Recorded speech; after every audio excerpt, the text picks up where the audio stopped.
Hi and welcome to the Smart Music Teacher YouTube channel.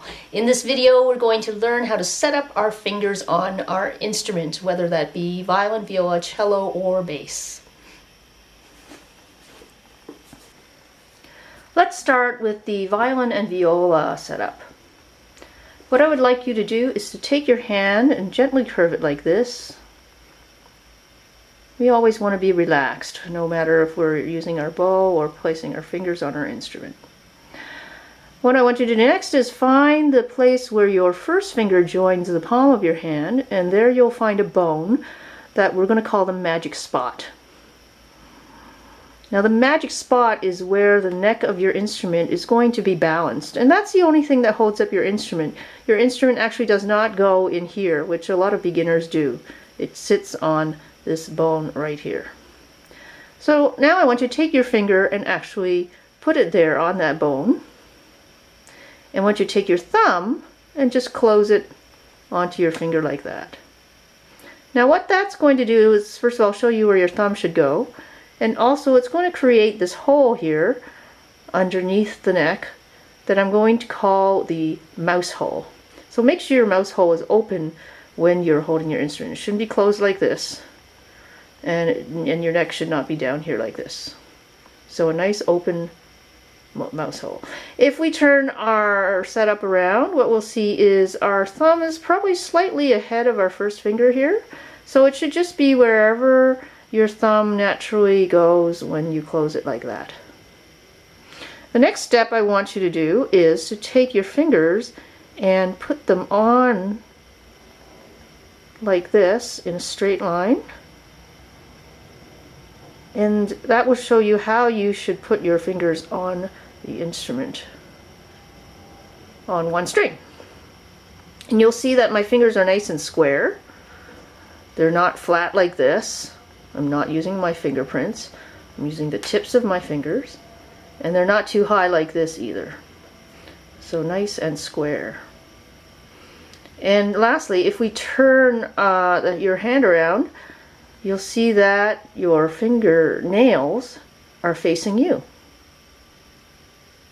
So that's also very important. Make sure your fingernails are facing down the string. So that's how we set up the fingers on the instrument. Make sure you practice that a lot so you get used to how that feels.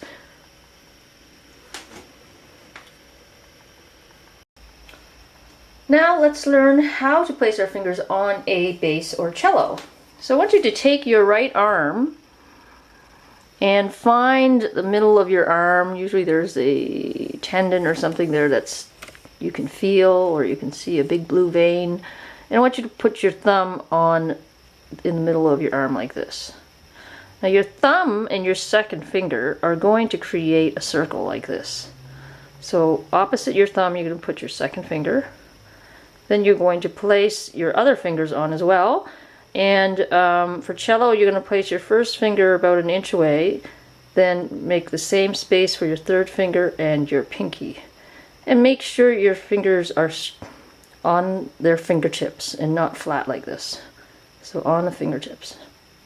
If you're doing bass, what I want you to do is move your first finger back a bit because you're going to have bigger spacing. And you're not going to be able to play a note with your third finger, so your third finger is just going to help your fourth finger play the next note. So you have 1, 2, and 3 and 4 together. And check to make sure you have that circle between your thumb and second finger, like that. And your thumb is behind in the middle of your wrist.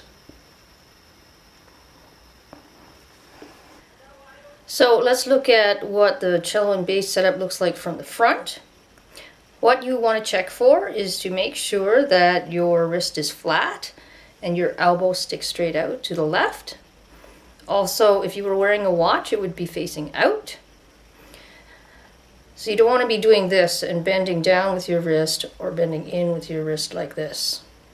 Okay? Wrist is flat, elbow is straight out. Also, you don't want to angle your fingers this way, like a violin or viola. You want to make sure your fingers are square to the fingerboard. So that's how you set up your fingers for playing on your instrument. You want to practice these lots, even when you're not on your instrument, so that you get all these setups ingrained in your muscle memory, so that when you do play on your instrument, it's a whole lot easier. Thanks for watching the Smart Music Teacher YouTube channel. We'll see you in the next video.